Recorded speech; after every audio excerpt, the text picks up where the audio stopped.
এই খাবারগুলো নিয়ে যে জায়গায় যাইতেছি যাই আমি অবাক হয়ে গেছি যাইতে যাইতে অনেক রাত হয়ে গেছে এরকম একটা জায়গায় গেছি মানুষগুলো আমাদেরকে দেখা মানে প্রাণ ফিরে পেলো সবাই চিল্লাই উঠলো।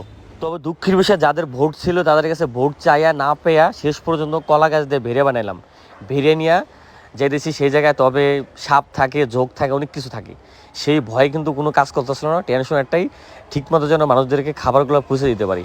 তবে আমাদেরকে দেখা উপরে যারা হেলিকপ্টার নিয়ে যেতেছিল হেলিকপ্টার, তাদের কিন্তু আমাদেরকে দেখে মায়া হয়েছে। এই মায়াটা কিন্তু যারা ভোট ছিল যাদের, তাদের কিন্তু এই মায়াটা হয় নাই। অনেক চেষ্টা করে তাদের কাছে ভোট পায়নি, তবে এদের মায়া হয়েছে। এদিক দিয়ে যখন তারা হেলিকপ্টার নিয়ে যেতেছিল আশেপাশে তারা মানুষ উদ্ধার করার জন্য, তবে আমাদেরকে যখন দেখলো আমরা প্রাণ ফিরে পেলাম, আমাদেরকে যখন হাত দিয়ে টাটা দিল। তা এখানে খাবার এই মুহূর্তে এই মুরব্বি বলতেছিল আজকে 2-3 দিন হয়েছে খাবার পায় না, ভাত পায় না। তা এই খাবারগুলো যখন দিলাম আমার কাছে আসলে কষ্টই মনে হলো না। মনে হলো যদি 24 ঘন্টা যদি এদেরকে সার্ভিস দিতে পারতাম, কাজ করতে পারতাম আমি, মানে ঘুম নাই, কোনো কিছুই নাই, শুধু এই মানুষগুলোর জন্য।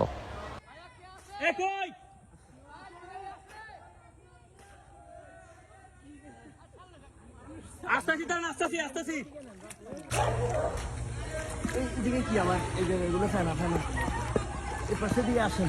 হ্যাঁ আচ্ছা ওই পাশে দিব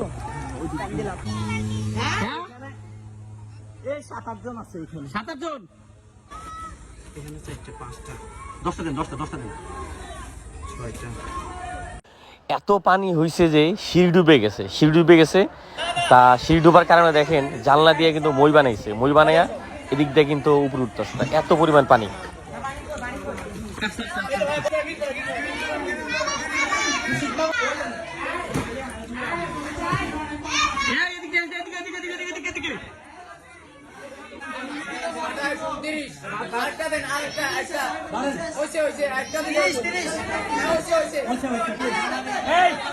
ভাত আছে, খেচুড়ি আছে, মিষ্টি নিয়েন।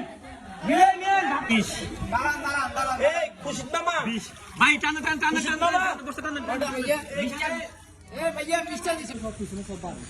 বাইতে করেছেন নাকি? নাই কেউ? নাই না? আচ্ছা